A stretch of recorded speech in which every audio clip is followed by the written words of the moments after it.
ఇండియాలోనే #1 varicose veins hospital Avis vascular centre. एकदन्ताय वक्रतुण्डाय गौरीतनयाय धीमहि गजेशानाय भारचन्द्राय श्रीगणेशाय धीमहि. అథ కథా ప్రారంభ. పుస్తకం ప్రకారం తాపీగా గ్రాంధికంలో ఉన్న పుస్తకం కథ చదువుకోవచ్చు. మనం కథ చెప్దాము, పిల్లలు కూడా సులువుగా వినేస్తారు. తప్పకుండా. అయితే మనకి ఎక్కడెక్కడ అధ్యాయాలు మారుతాయో అవి ఒక చోట చూసుకుని కథ నేను చెప్తా.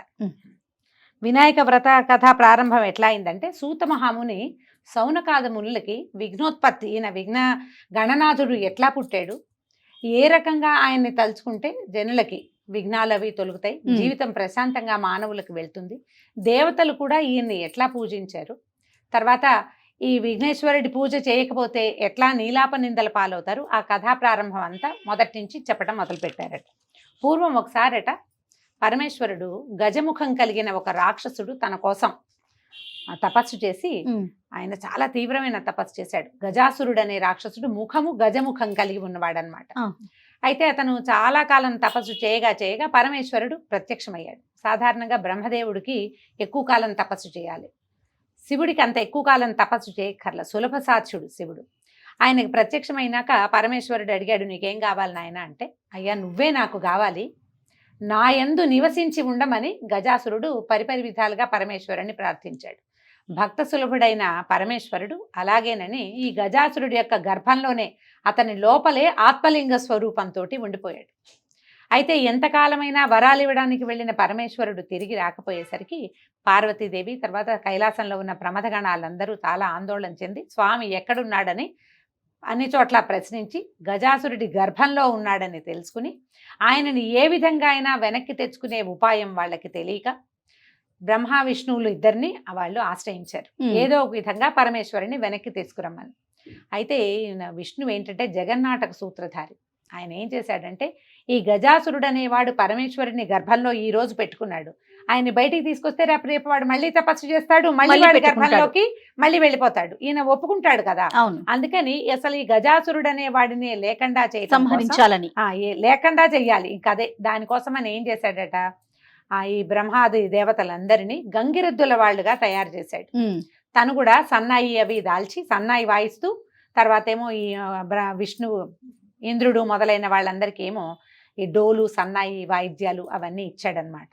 ఈ గంగిరెద్దులు ఆడిస్తూ ఈ చుట్టుపక్కల ఊళ్ళల్లో గంగిరెద్దులు ఆడిస్తూ ఈ గజాసురుడి ఊళ్ళో కూడా గంగిరెద్దుల ఆట మొదలుపెట్టాడు. అది జగన్మోహనంగా ఉంది, చాలా బాగుందని గజాసురుడు కూడా తన కోట ఎదురుగుండా వీళ్ళతోటి గంగిరెద్దులు ఆడించాడు. గంగిరెద్దులు ఆడిచ్చేసరికి వీళ్ళు ఏం చేశారు, చాలా తెలివిగా నందీశ్వరుణ్ణి ప్రధానమైన గంగిరెద్దుగా తీసుకుపోయారు. ఆయనేమో స్వామి కోసం కొంతకాలంగా వేచి ఉన్నాడు. నందీశ్వరుడు శివుని యొక్క ప్రథమ భక్తుడు. అవును, అమ్మవారి తర్వాత ఆయనే ప్రథమ దర్శనాన్ని కూడా పొందేవాడు. ఎంతకాలంగానో స్వామిని చూడక ఒక ఉద్రేకంతో ఉన్నాడనమాట ఆయన. అయితే ఈ గంగిరెద్దులు ఆడిన తర్వాత గజాసురుడు అన్నాడు, ఎంతో అద్భుతంగా ఉంది నాయన, మీకేం కావాలో అడగండి, మీకేం కావాలంటే అది ఇస్తానన్నాడు. అప్పుడు ఈ విష్ణుమూర్తి ఏం చెప్పాడంటే, ఈయన శివుని యొక్క వాహనమగు నంది తన స్వామి కోసమే ఈ ప్రయత్నం అంతా చేశాడు, కాబట్టి నువ్వు శివుణ్ణి ప్రసాదించాలి మాకు అనగానే గజాసురుడు అన్నాడు, నా గర్భంలో ఉన్నాడు పరమేశ్వరుడు, మరణిస్తే తప్పిస్తే గర్భంలో ఉన్నవాడిని నేను ఇంకో రకంగా తీయలేను, కాబట్టి నన్ను సంహరించి శివుణ్ణి తీసుకెళ్ళమన్నాడు. అప్పుడు ఈయన ఏం చేశాడు, విష్ణువు ఈ సన్నాయి వాయిద్యాలు డోలు వాటితోటి అంటే పెద్ద శబ్దం వచ్చేసరికల్లా ఉద్రేకం కలుగుతుంది. ఈ ఎద్దుకి ఉద్రేకం ఎట్లా కలుగుతుంది, బాగా డోలు మోగేసరికల్లా సంతోషం పట్టలేక నాట్యం చేస్తే గంగిరెడ్ల ఆట అదే. అందుకని ఏం చేశారు, బాగా ఉద్రేకంగా వాయిద్యాలు బోరుగా పెద్ద శబ్దాలు వచ్చేలాగా చేసి నందిని ప్రేరేపిస్తే ఈ నందీశ్వరుడు ఏం చేశాడు, గజాసురుడి గర్భాన్ని చీల్చేశాడు కొమ్ములతోటి. ఆ గర్భస్థుడైన పరమేశ్వరుడు బయటపడ్డాడు. ఆయన అక్కడి నుంచి బయటకు వచ్చేసాడు. అయితే ఈ మరణావస్థలో ఉన్న గజాసురుడిని చూసి ఆయనకు చాలా దుఃఖం కలిగింది. పరమేశ్వరుడికి, అయ్యో ఇతడు నా భక్తుడు, ఈ గర్భంలో ఉండమని కోరకుండా ఇంకేదైనా కోరిక కోరుంటే వాడికి ఆ కోరిక నేను తీర్చేవాడిని, కాబట్టి నీ చివరి కోరిక ఏమిటో చెప్పమని అడిగారు. అయితే అతను ఏమన్నాడట, నా చర్మాన్ని నువ్వు ధరించు, నా శిరస్సుని త్రిలోక పూజ్యం చేయి అని అడిగాడు. దానికి ఒప్పుకున్నాడట. గజముఖమును త్రిలోక పూజ్యము చేయుట, ఈ పాయింట్కి ఒప్పుకున్నారు. ఒప్పుకుని ఆ గజాసురుణ్ణి వదిలిపెట్టి పరమేశ్వరుడు ఇంటి దారి పెట్టాడు. ఎప్పుడైతే ఈ ప్రమథగణాలు తెలుసుకునే స్వామి తిరిగి వచ్చేస్తున్నాడని పార్వతీదేవికి కబురు చేశారు. ఆమె చాలా రోజుల నుంచి భర్త కోసం వేచి ఉండి తలంటు పోసుకోలేదట. అలాగే ఉన్నాను, ఈవేళ స్వామి తిరిగి వస్తున్నాడు కాబట్టి వాళ్ళు వచ్చే లోపల నేను చక్కగా స్నానం అది చేద్దామని ఈవిడ ఏం చేసింది, అంతఃపురం లోపలికి వెళ్ళి స్నానానికి ఏర్పాటు చేసుకుంది. బోళ్ళంతా సున్నిపిండి అది కలిపెట్టారు. ఈ సున్నిపిండితోటి ఒంటికి రాసుకుంటుంటే అది నలుగు, ఇట్లా నలుగు పిండి ముద్దలు ముద్దలుగా బంతుల్లాగా కనపడుతోంది. ఆమె ఆ బంతుల్ని చూసి సరదా పడి ఏం చేసిందట, ఆ బంతులు 5-6 కలిపి ఒక బాలక రూపంలో చేసింది, బొమ్మలాగా చేసిన తర్వాత ఆమె ఆ ప్రతిమను చూసి సంతోషం పట్టలేక ఈ ప్రతిమకి ప్రాణం పోసి ఒక బాలక రూపాన్ని ఇచ్చి వాకిట్లో నుంచోబెట్టింది. ఎవరు రాకుండా చూసుకోని ఆయన కాపలా కింద వాకిట్లో నిలబడి ఉన్నటువంటి ఈ బాలకుడు కాపలా కాస్తున్నాడు. ఇంతలో ఏమైంది, ఈవిడ లోపల స్నానం చేస్తుంది, లోపల అమ్మవారి వ్యవహారాల్లో ఆమె ఉంది. పరమేశ్వరుడు ప్రమథగణాలన్నిటితోటి లోపలికి వచ్చి అంతఃపురంలోకి ఒక్కడే వచ్చాడు. ఆయన ఒక్కడే వచ్చేసరికల్లా వాకిట్లో నిలబడి ఉన్న బాలుడు ఆయన్ని లోపలికి వెళ్ళనివ్వల. పరమేశ్వరుడు కొంచెం ఉగ్రత చెంది, చాలా కాలం అయిపోయింది అమ్మవారిని చూసి, పార్వతీదేవిని చూసి చాలా రోజులైంది, ఆయన ఎప్పటి నుంచో గజాసుర గర్భంలో ఉన్నాడు కదా, ఈ వాకిట్లో ఉన్న బాలుడిని త్రిశూలంతో అతని మెడని ఛేదించేసి ఆయన లోపలికి వెళ్ళిపోయాడు. లోపల పార్వతీదేవి అలంకారం అది చేసుకుంటుంది. భార్యాభర్తలు ఇద్దరు చాలా కాలం తర్వాత కలుసుకోవడంతో కుశల ప్రశ్నలు, రకరకాల ప్రశ్నలు, కబుర్లలో చాలాసేపటికి ఈ వాకిట్లో ఉన్న బాలుడి ప్రస్తావన వచ్చింది. ఈ పిల్లవాడి శిరస్సు దునివి లోపలికి వచ్చానని పరమేశ్వరుడు చెప్పగానే పార్వతీదేవి చాలా దుఃఖించిందట. లేక ఒక ప్రతిమను చేసి ఆ ప్రతిమకు ప్రాణం పోసి సంతానంగా భావించాను, నువ్వు అతడిని ఈ రకంగా చేసావు, నా బాలుడిని నాకు తెచ్చి ఇవ్వమని. అప్పుడు ఈయన బయటికి వెళ్ళి చూసేసరికల్లా కళేబరం ఉంది, మొండెం ఉంది, తల శిరస్సు లేదు. ఈ శివుని యొక్క త్రిశూలం తగిలేసరికల్లా తల కాస్త పోయింది. దాంతో ఆయన ఏం చేశాడట, ఉత్తర దిగ్భాగం వైపు ఏ ప్రాణి అయితే తల పెట్టుకొని ఉంటుందో అతనిని తీసుకురమ్మన్నారు. కానీ ఆయనకు అప్పుడు జ్ఞాపకం వచ్చింది, గజాసురుడికి అతని తలని త్రిలోక పూజ్యం చేస్తానని అన్నాను కాబట్టి ఒక గజం యొక్క శిరస్సుని తీసుకురండి అని చెప్తే ఒక గజం యొక్క శిరస్సును తీసుకొచ్చారు. ఏనుగు తలని తీసుకొచ్చి ఈ బాలుడికి అతికించి ప్రాణప్రతిష్ఠ చేశారు. మళ్ళీ ఆ బాలుడు పునర్జన్మని పొందాడు. ఈ ఏనుగు ముఖము పెట్టడం వల్ల ఆయన్ని గజాననుడు అన్నారు. గజము యొక్క ఆననము, ముఖము కలిగిన వాడు. ఈ పిల్లవాడిని ప్రేమాతిశయంతో పెంచుకున్నారు. తర్వాత వీళ్ళకి కుమారోత్పత్తి కూడా, స్కంద జననం కూడా జరిగింది. ఈ ఇద్దరు కుమారులతోటి చాలా సంతోషంగా ఉండేవాళ్ళు. దేవతలు అందరూ ఏం అడిగారంటే, అయ్యా మాకు 2 కావాలి. ఒకళ్ళేమో సేనానాయకుడుగా స్కందుడు జన్మించాడు. అయితే ఈ గణాధిపత్యం, ఈ మొత్తం ఈ సమూహానంతటికీ ఒక అధిపతి కావాలి. అతడు విఘ్నాలకి కూడా అధిపతిగా ఉండాలి. ప్రపంచంలో ఏ వ్యక్తి అయినా ఏ పనైనా మొదలుపెట్టేటప్పుడు ఒక శంక కలుగుతుంది, అవుతుందా అవదా, జరగదేమోనన్న భయం ఉంటుంది. ఈ పని చేస్తే ఇది జరగదేమోనన్న భయం ఉండదు అనే ఒక భావం, ఒక ధైర్యం కావాలంటే ఆ విఘ్నానికి ఒకడు అధిపతిగా ఉండాలి, అధిదైవతంగా ఒకళ్ళు ఉండాలి. దానికి ఈ గణాధిపత్యాన్ని ఎవరో ఒకళ్ళకి ఇవ్వమని, మాకు ఒక గణాధిపతిని ఇవ్వమని దేవతలందరూ వచ్చి పరమేశ్వరుని ప్రార్థించారు. అయితే ఇప్పుడు పరమేశ్వరుని యొక్క కుమారులైన వాళ్ళిద్దరూ కనపడుతున్నారు. వీళ్ళిద్దరిలో ఒకళ్ళని గణనాయకుడిని చెయ్యొచ్చు. అప్పుడు ఎట్లా, 2 కుమారుల్లో ఎవరు పెద్దవాడు చిన్నవాడు, ఒక్కొక్కళ్ళకి ఒక్కొక్క రకమైన ప్రజ్ఞ ఉంది. గణపతికి ఎప్పుడైతే మనం ప్రాణప్రతిష్ఠ చేశారో తర్వాత ఆయనకి ఉపనయనం చేశారు, సకల విద్యలు అభ్యసించాడు ఆయన. తర్వాత ఏమో శాస్త్రాలన్నీ నేర్చుకున్నాడు, ఎంతో కాలం తపస్సు చేశాడు, స్వంతంగా చాలా బలాన్ని సంపాదించుకున్నాడు. స్కందుడేమో పుట్టుకతోటే ఆయన రకరకాల చోట్ల నుంచి చ్యుతిని పొంది అంటే బలవత్తరమైన జీవితాన్ని పొంది ఉన్నవాడు. ఆయన సేనాధ్యక్షుడుగా ఉన్నాడు, మహాబలవంతుడు, యోగశక్తి కలిగిన వాడు. మరి ఇప్పుడు వీళ్ళిద్దరిలో ఎవరు శక్తిమంతుడు అనేది తేల్చాలని భావించారు. అప్పుడు వీళ్ళందరూ ఏమన్నారు, ఏదైనా ఒక పరీక్ష పెట్టండి, పరీక్షలో గెలిచిన వాళ్ళకి గణాధిపత్యం ఇచ్చేయచ్చు. ఈ పరీక్ష పెట్టాలంటే ఇద్దరికి సమానమైన బలాలు ఉండాలి కదా, ఇద్దరు ఒకలా ఉంటే వాళ్ళకి పరీక్ష. వీళ్ళిద్దరూ చెరొక రకంగానూ ఉన్నారు. వినాయకుడు తిరగడానికి అనింద్యుడు అనే ఒక ఎలుకని ఏర్పాటు చేశారు. ఆయన వాహనమే మూషిక వాహనం. అవును, మూషికాసురుని సంహరించాడు కాబట్టి వచ్చాడని ఒక కథనం చెప్పుకుంటారు. వీరే ఒక అనింద్యుడని ఒక ఎలుకని ఆయనకి ఇచ్చారు. ఈ ఎలుక మీద తిరిగేవాడు స్థూలకాయుడైన వాడు ఒకడైతే, రెండో వాడు నెమలి మీద తిరిగేవాడు, తర్వాత సేనాధ్యక్షుడుగా ఉండి యుద్ధ విద్యలు క్షుణ్ణంగా అభ్యసించిన వాడు రెండో ఆయన. ఆయనకి యుద్ధం చేయగలిగే శక్తి ఉంది. వీళ్ళిద్దరికీ ఒకే ఇది ఎట్లా అని ఆలోచించిన పరమేశ్వరుడు ఏమన్నాడంటే, ఈ మొత్తం ప్రపంచమంతా 3,33 కోట్ల దివ్య తీర్థాలు ఉన్నాయి. ఎవరైతే ముందుగా ఈ తీర్థాలన్నిట్లలో స్నానం చేసి ఇక్కడికి కైలాసానికి చేరుకుంటారో వాళ్ళకి ఈ గణాధిపత్యం ఇస్తానన్నాడు. స్కందుడు సరేనని నెమలి వాహనం ఎక్కి తుర్రుమని వెళ్ళిపోయాడు. గజాననుడు నుంచున్నాడు. ఆయనకి ఏం చేయాలో తెలియలే. తండ్రికి నమస్కరించాడు. మేమిద్దరం ఒక శక్తి కలిగిన వాళ్ళం కాదు, అతను బలాఢ్యుడు, చులకనైన శరీరం కలిగిన వాడు, వాహనం కూడా గొప్పది, ఎగరగలదు, పరిగెత్తగలదు. నాకు వాహనము లేదు, శక్తి లేదు, నన్ను ఏం చేయమంటావు అని అడిగితే అప్పుడట విష్ణుమూర్తి కూడా ఉన్నాడు సన్నిధిలో. ఈయన ఏం చెప్పాడంటే భగవంతుడు పరమేశ్వరుడు, ప్రపంచంలో ఉన్న నీరు మొత్తానికి నారాయణుడే అధీనం, ఆయన అధీనంలోనే ఉంటాయి. నారములన్నిటికీ శక్తి కలిగిన వాడు, అంటే అన్ని ఎవరి అధీనంలో ఉంటాయంటే నారాయణుడిని అధీనంలో ఉంటాయి నాయన. కాబట్టి నారాయణ మంత్రాన్ని జపిస్తూ, ప్రపంచం అంటే తల్లి తండ్రి, నీళ్ళన్నీ అధీనంలో ఉండేవాడు నారాయణుడు. నారాయణ మంత్రం చదివితే నీటిని ముట్టుకున్నట్టే, నీళ్లలో స్నానం చేసినట్టే. మరి ఇప్పుడు ప్రపంచంలో ఉన్న నదులన్నీ అన్నారు కదా, తల్లిదండ్రుల్ని మించిన ప్రపంచమే లేదు. కాబట్టి ఈ తల్లిదండ్రులైన మా ఇద్దరి చుట్టూ తాను ప్రదక్షిణం గనక చేస్తే, నారాయణ మంత్రంతో అమ్మా నాన్నల ప్రదక్షిణం చేస్తే నువ్వు అన్ని నీళ్లలోనూ స్నానం చేసినట్టు, సర్వతీర్థ స్నానము అవుతుంది, ప్రపంచమంతా తిరిగినట్టు కూడా అవుతుంది అని చెప్పారు. చెప్పగానే ఈయన నారాయణ మంత్రాన్ని సాంగంగా ఉపదేశం పొంది నారాయణ మంత్రంతో అమ్మా నాన్నల చుట్టూ తానే ప్రదక్షిణం చేయటం మొదలుపెట్టాడు.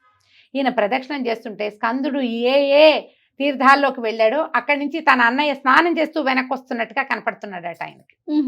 ఆశ్చర్యపోయాడు స్కందుడు, ఎట్లా అన్నయ్య నాకంటే ముందు వెళ్ళిపోయాడు, ఆయన వాహనం పరిగెత్తలేదు, మందేమో ఎగురుతుంది పరిగెడుతుంది, ఇంత శక్తి కలిగింది. అయినా కూడా ప్రతి తీర్థంలోనూ తనకంటే ముందే అన్న స్నానం చేసి సోదరుడు తిరిగి వస్తున్నట్టుగా కనపడింది. ఆయన తిరిగి వచ్చే లోపల ఆయన 3 ప్రదక్షిణాలు చేసేసి నిలబడి ఉన్నాడు. స్కందుడు తిరిగి వచ్చి సన్నిధిలో నిలబడి, అమ్మా నాన్నల సన్నిధిలో నిలబడిన ఈ గణాధిపతిని మన వినాయకుడిని చూసి ఆయన ఆశ్చర్యపోయి, తండ్రి అన్నగారి మహిమ తెలియక, ఆయన గొప్పతనం తెలియక నేను తొందరపడి గణాధిపత్యాన్ని నాకు కూడా కావాలన్నాను, కానీ నాకు వద్దు, ఈ గణాధిపత్యాన్ని అన్నయ్యకే ఇచ్చేసేయమని ఆయన నమస్కారం చేసి తన ఓటమిని ఒప్పుకుని, అన్నల ఎదుట ఓటమిని ఒప్పుకోవాలి పెద్దవాళ్ళ ముందు, ఆ మాట చూపిస్తారు మనకి కథలో. అప్పుడు గణాధిపతిగా ఈయన్నే వినాయకుడినే నియమించారు. అప్పుడు ఏమైందట, సర్వలోక వాసులు ఈయన్ని పూజించారు విశేషంగా గణపతిని. అప్పటిదాకా వినాయకుడు గజాననుడుగా ఉన్నవాడు వినాయకుడు అయ్యాడు, తర్వాత విఘ్నాధిపతి అయ్యాడు, ఈ గణాధిపతి కూడా అయ్యాడు.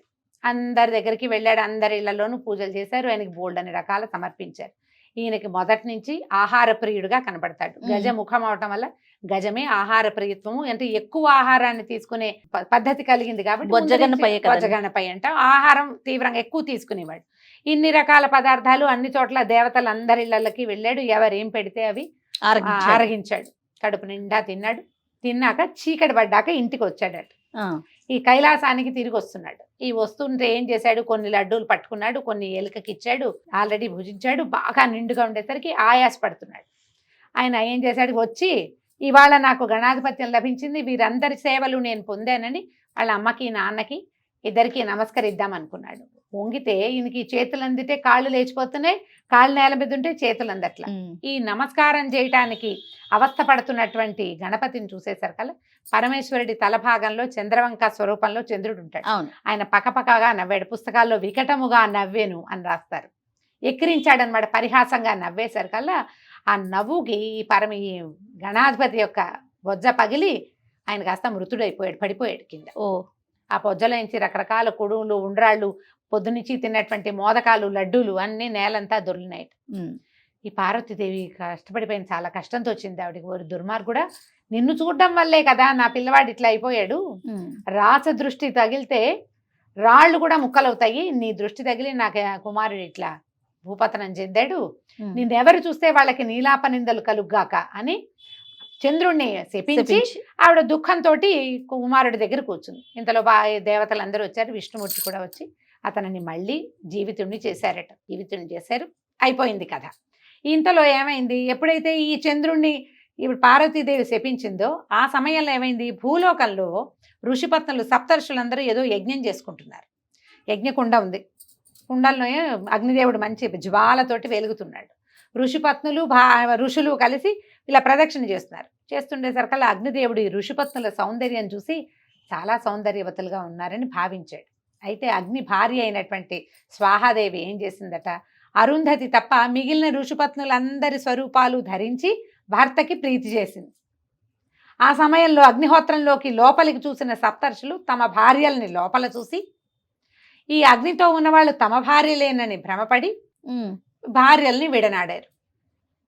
అయితే ఈ సంగతి తెలిసింది.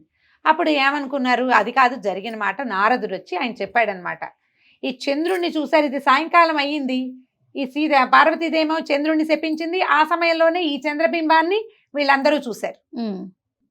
ఋషిపత్నులు చూడడం వల్లే ఇలాంటి నీలాప నిందలు కలిగినాయి అని చెప్పి సాక్ష్యం చెప్పాడు బ్రహ్మదేవుడు. నారదుడు వచ్చి ఈ అగ్నిదేవుడితో ఉన్నటువంటి ఆడవాళ్ళందరూ స్త్రీలంతా కేవలము స్వాహాదేవి ఆ స్వరూపాలు ఎత్తింది తప్పిస్తే ఋషిపత్నులు ఎవరు అగ్నిని చేరిన వాళ్ళు కాదని వాళ్ళు మాట చెప్పి ఇది చేశారు, ఇది లెక్క పెట్టారు.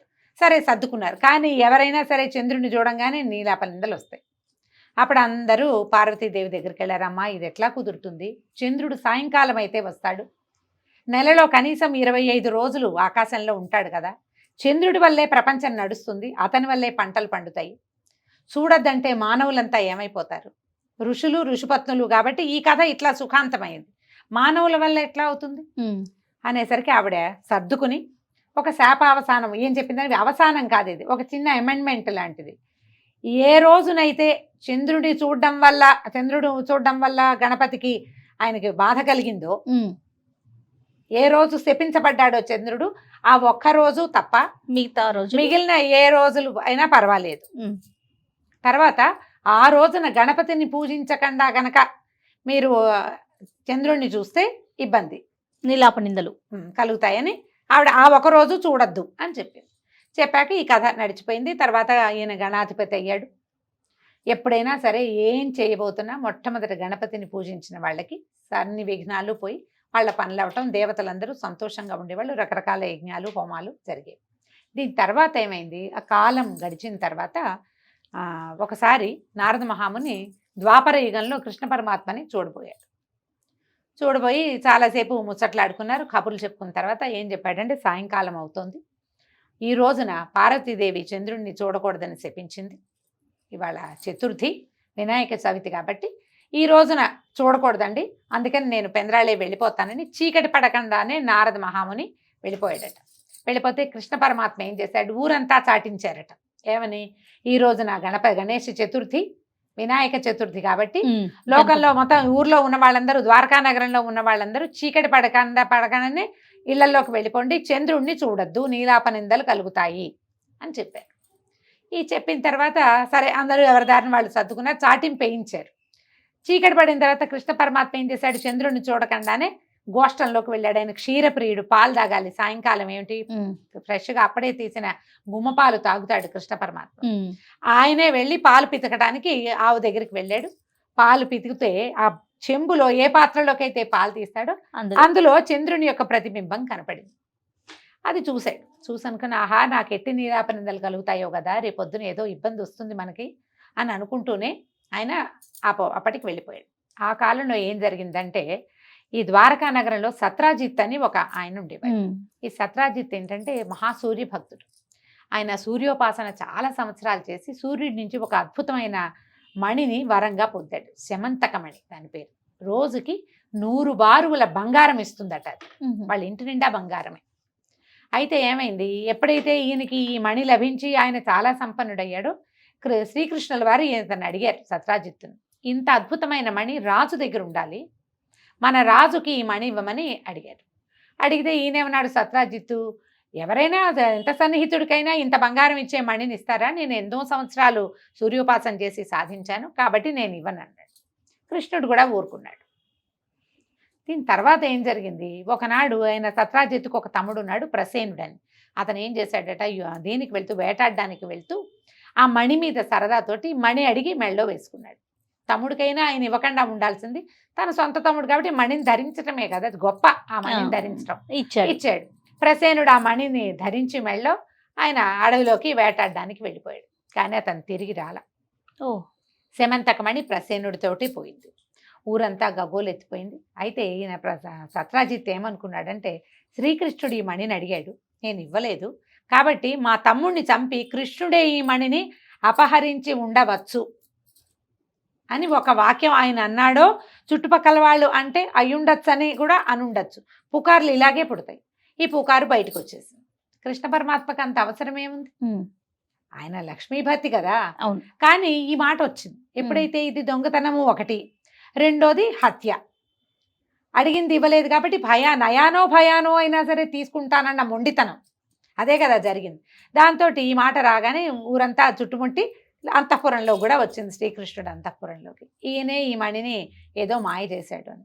కృష్ణుడు ఏమనుకున్నాడంటే, ఆహా ఆ రోజున వినాయక చతుర్థి నాడు ఈ ఆవు పాలల్లో చంద్రవంక చూసిన ఫలితం కదా ఇది, నీలాపనింద వచ్చింది, ఈ నీలాపనిందని పోగొట్టుకోవాలి ఎలాగైనా అని చెప్పి కొంత పరివారాన్ని తీసుకుని ప్రసేనుణ్ణి వెతకడానికి వెళ్ళాడు. ప్రసేనుణ్ణి వెతుకుతుంటే అడవిలో ముందుకు వెళ్ళగా వెళ్ళగా వెళ్ళగా వెళ్ళగా ఒక చోట ఆయనకి ప్రసేనుడి కళేబరం కనపడింది. కానీ ఆయన మెడలో మణి లేదు. ఈ ప్రసేనుడి కళేబరానికి చుట్టుపక్కల అక్కడక్కడ సింహం తాలూకు అడుగు చొప్ప జాడలు కనపడుతున్నాయి. ఒకవేళ ఆ మణి ఎర్రగా ఉంటుంది. ఏ సింహమైనా ఈ ప్రసేనుడిని చంపి అతను వేటాడిపోతే చంపేసి ఉంటుంది. ఆ మెడలో ఉన్న మణిని మాంసఖండంగా భావించి తీసుకుపోయిందేమో అనిపించింది. అయితే తర్వాత ఏమైంది, ఇంకా ముందుకు వెళ్ళి వెతగ్గా సింహం యొక్క కళేబరం కనపడింది, కానీ మణి లేదు. సింహం కళేబరానికి చుట్టుపక్కల ఎలుగుబంటి అడుగు జాడలు కనపడుతుంది. సరే ఆ ఎలుగుబంటి అడుగు జాడల్ని పట్టుకుని ముందుకు వెళ్ళారు. వెళ్తే అది ఒక గుహలోకి వెళ్ళినాయట అడుగు జాడలు. ఈ పరివారాన్ని అంతటినీ బయట నుంచోబెట్టారు. నుంచోబెట్టి కృష్ణుడు అన్నాడు నేనే లోపలికి వెళ్ళి చూస్తానని కృష్ణ పరమాత్మే లోపలికి వెళ్ళారు.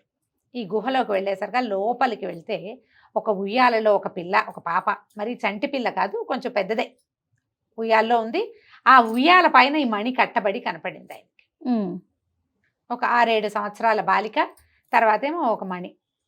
ఈయన దగ్గరికి వెళ్ళి ఆ మణిని ముట్టుకునేసరికి లోపల నుంచి ఎవరో ఇంకొక దాది, ఈ పిల్లని పెంచే మనిషి ఆ పని వచ్చి వింత మనిషి వచ్చాడని కేకలు పెట్టిందట. ఈయన వేరే రకంగా ఉంటాడు, భల్లూకాలు ఒకలా ఉంటాయి, మానవుడు కదా, ఈయన మానవ స్వరూపంలో ఉన్నాడు కృష్ణ పరమాత్మ. కేకలు పెట్టేసరికి లోపల నుంచి ఒక పెద్ద భల్లూకం బయటకు వచ్చింది. ఈయన ఎవరు? ఈ ముందు యుగంలోని త్రేతాయుగం నాటి జాంబవంతుడు. ఆయన వచ్చి అరుస్తూ కేకలు పెడుతూ ఈ కృష్ణుడి మీద పడ్డాడు. కృష్ణుడు జాంబవంతుడు ఇద్దరు కలిసి ఎన్నో రోజుల పాటు యుద్ధం జరిగింది. 21 రోజుల పాటు యుద్ధం చేశారట. 21 రోజులు కృష్ణుడు బయటికి రాల. గుహ బయట ఆయన పరివారం అంతా నిలబడే ఉన్నారు. వస్తాడు స్వామి ఎప్పుడో ఒకప్పటికని. పరివారం అంతా విడిసి ఉన్నారు. రోజుల తరబడి యుద్ధం జరిగింది. జరిగిన తర్వాత 21వ రోజుకి జాంబవంతుడి ఓపికంతా అయిపోయింది. నీరసపడిపోయాడు. ఆ నీరసపడిపోయి ఇక నా ప్రాణం పోతోంది అనుకున్నప్పుడు ఆయనకి జ్ఞానోదయం అయింది.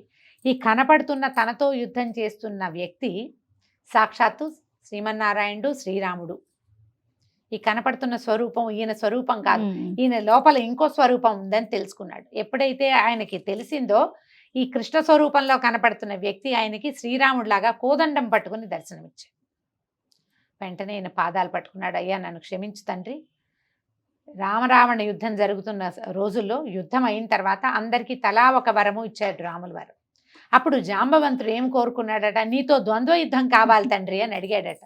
అంటే జాంబవంతుడు మహాబలవంతుడు అని చెప్పబడతాడు. ఆనాటికే ఆయన వృద్ధుడు. ఈ కుర్రాళ్ళంతా ఆయన్ని తాత అని పిలిచేవారు, అంగదుడు వాళ్ళు, పెద్దవాడు. అంత పెద్దవాడు అయ్యుండి ఈ భగవంతుని స్వరూపమైనటువంటి రాముల వారితోటి ద్వంద్వ యుద్ధం కోరుకున్నాడు. నేను అజ్ఞానంతో, అంటే తెలివి తక్కువతనంతో ద్వంద్వ యుద్ధాన్ని కోరుకున్నాను. యుగాంతరంలో నీ కోరిక తీరుతుందని సెలవిచ్చావు తండ్రి. ఆ రోజు ఆ కోరికని ఇవాళ తీర్చావు. నీతో ద్వంద్వ యుద్ధం చేసే అవకాశాన్ని నాకు ఈ రకంగా ఇచ్చావు. నా శక్తి అయిపోయింది తండ్రి, నేను ఓడిపోయాను, నువ్వే ఎప్పటికీ గెలుపొందేవాడివి అని దండం పెడితే కృష్ణుడు ఆయన కౌగిలించుకున్నాడట.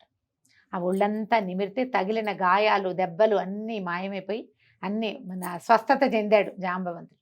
ఆయన పరమ సంతోషంతో ఏం చేశాడు, తన కూతురైన జాంబవతిని ఈ శమంతకమణిని కూడా కృష్ణుడికి ఇచ్చి సమర్పించాడు. ఆయన ఈ అమ్మాయితోటి మణితోటి బయటకు వచ్చాడు.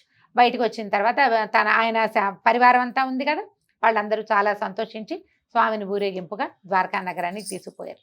ఈయన ఏం చేశాడంటే సత్రాజిత్తుని పిలిచి, మీ మణికి జరిగింది ఇది, నీ తమ్ముడు మణి వేసుకుని వెళ్ళాడు, అతన్ని ఒక సింహం సంహరించింది, ఆ సింహాన్నేమో జాంబవంతుడు సంహరించాడు, జాంబవంతుడిని ఒప్పించి అతని దగ్గర నుంచి మణిని తెచ్చాను, నీ మణిని నువ్వు తీసుకోమని సత్రాజిత్తుకి అప్పచెప్పాడు. సత్రాజిత్తు చాలా సిగ్గుపడ్డాడు.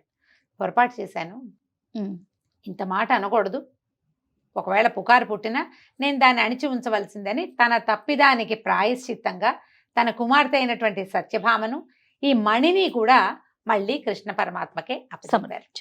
అప్పచెప్పారు. వివాహాలు అవి అయిన తర్వాత నారదుడు అందరూ వచ్చారు. ఈయనతో చాలా కబుర్లు చెప్పుకున్నాక ఆయన అడిగారనమాట, నువ్వు సమర్థుడివి కాబట్టి నీ మీద ఒక నీలాపనింద వస్తే నువ్వు బాపుకోగలిగావు, నీకు శక్తి ఉంది, అడవికి వెళ్ళావు, ఇన్ని చూసావు, యుద్ధం చేసావు, పిల్లను మణిని తెచ్చుకున్నావు. మామూలు వాళ్ళ వల్ల ఎలా అవుతుంది? మేమేం చెయ్యాలి?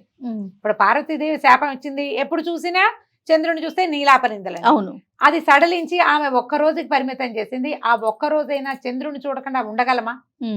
దీనికి ఇంకొక అవసానం చెప్పమంటే కృష్ణ పరమాత్మ ఏం చెప్పాడంటే, భాద్రపద శుద్ధ చవితి నాడు ఏ రోజైతే గణపతికి గణాధిపత్యం వచ్చిందో, ఏ రోజైతే చంద్రుడు శపించబడ్డాడో ఆ రోజున యథావిధిగా గణపతిని పూజించి ఈ శమంతకోపాఖ్యానాన్ని ఎవరైతే వింటారో చెప్తారో వాళ్ళకి నీలాపనిందలు కలగవు. కాబట్టి ఎప్పుడు గణపతి పూజ చేసినా గణపతి ఉత్పత్తి, ఆయన గణాధిపత్యం ఎలా వచ్చిందో దాంతోపాటు ఈ శమంతకోపాఖ్యానాన్ని కూడా తప్పకుండా వినాలని శ్రీకృష్ణ పరమాత్మ ఆనతితోటి అప్పటి నుంచి భారతదేశంలో ఈ శమంతకోపాఖ్యానం కథను కూడా చెప్పుకుంటున్నాం.